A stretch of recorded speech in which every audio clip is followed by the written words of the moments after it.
Hi guys, welcome to AllCBTs. My name is Faith Badru. Today we're looking at state of matter. Sit back and relax. We'll be right back.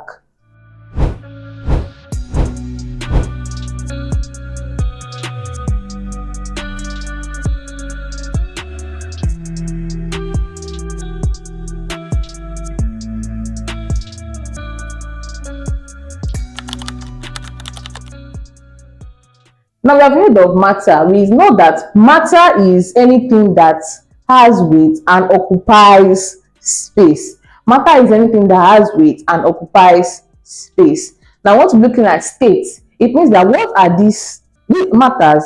What are these ways that they can exist? What are the ways that matters can exist? Now, everything around us, from the air that we breathe to the desk that we sit, is made up of matter. I am matter. You are matter yourself. The phone that you are watching, or laptop you are watching, or the iPad you are watching is a matter. Matter exists in different forms called states. So this state, it is the different forms that which these matters can exist. And the three most common ones are solid, liquid, and gas. Solid, liquid, and gas. So that means we have three main states of matter: solid, liquid, and gas. What really separates these states is how closely packed the particles are and how freely they can move. So this means that the way we can differentiate these solid, liquid, and gases is how they are packed together and how freely they can move. We look at that as we go on. Now, this is to visualize what we have been saying. Solid will look like something like this. Liquid will look, and gases will look like this. Also, we have plasma, but plasma is not really important. We have three main states of matter. Now let's look at solids. In solids, particles are packed very closely. Let us visualize that.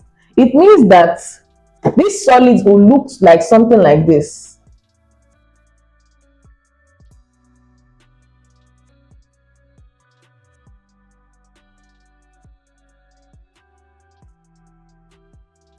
They will look like something like this. Their atoms are closely packed together in a fixed arrangement. So they are arranged. They have a specific arrangement. That is why a solid, you can tell that this solid is straight, this solid is round, this solid is irregular, because they have a particular arrangement. They don't move around freely. Obviously, instead, they just vibrate in a place. So they vibrate in a place. Their molecules does not move freely. Or, for example, my skin. Is it possible for my skin to start flowing? Or is it possible for my skin to start moving from one place to another on its own? No, it is just there. It is closely packed. In everyday terms, the particles are tightly locked, so the substances keep its shape. Now, the key features of solid, what are the characteristics of a solid? They have a definite shape and volume. They have a definite shape and volume. They are very hard to compress. The particles are tightly packed. They are tightly packed together, as you have seen in what I drew earlier. They have strong forces of attraction between the particles. Now, the reason why they are so tightly packed like this is because the attraction between their particles is very, very, very strong. So before they can separate, you have to use so much energy to separate two solids, or a solid into two. Think of things like wood, metals, or ice. They all hold their shape unless something forces them to change. That's why we say that wood is a solid, metals are solid, ice is a solid. Why? Because they hold their shape. They are definite. We have liquids. Liquids is the second state of matter that we have.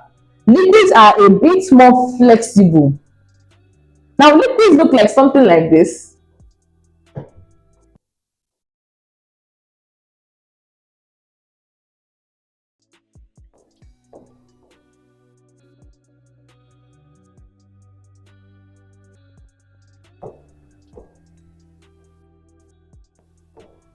Now, this is how a liquid looks like.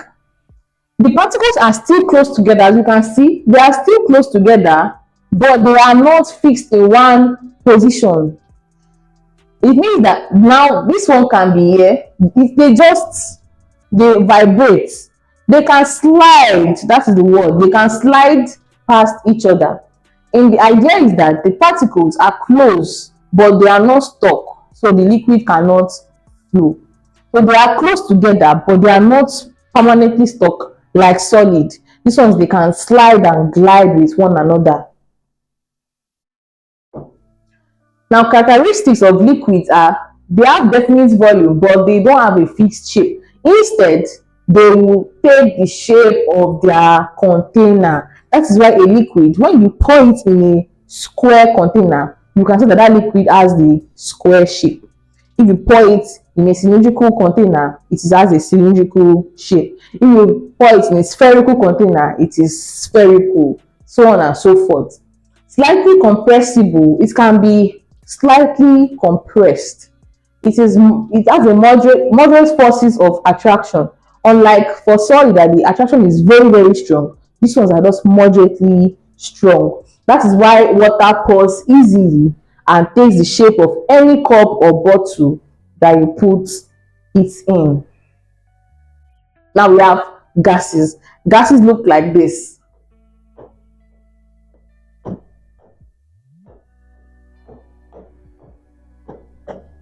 Now, can you see this? In gases, particles are far apart. As you can see, they are far apart and they move very quickly in all directions. They move very quickly in all directions. There's almost no attraction between them. And the attraction, that if there is even any attraction between them, we call them van der Waals forces.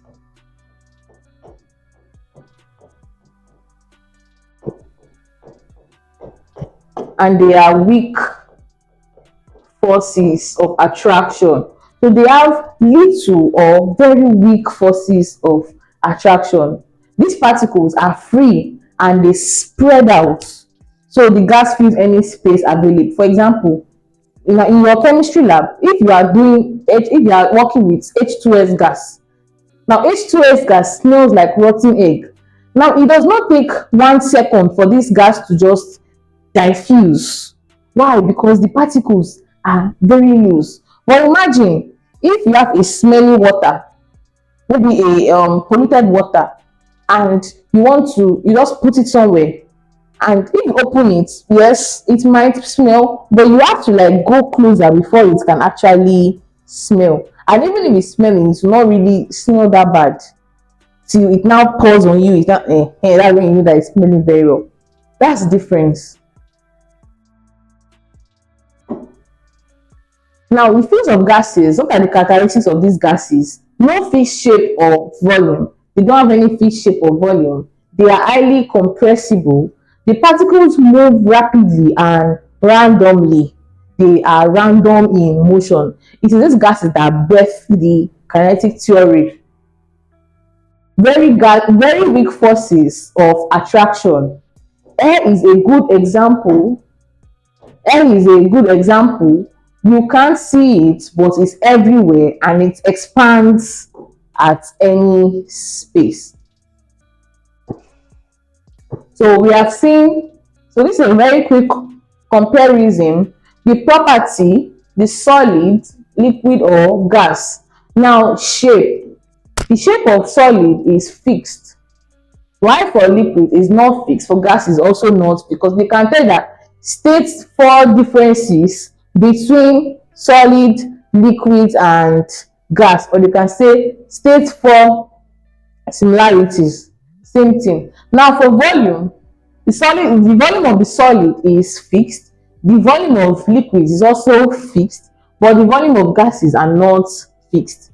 Then for the particle motion, the solid vibrates in place, the liquids they slide against one another, the gases moves freely.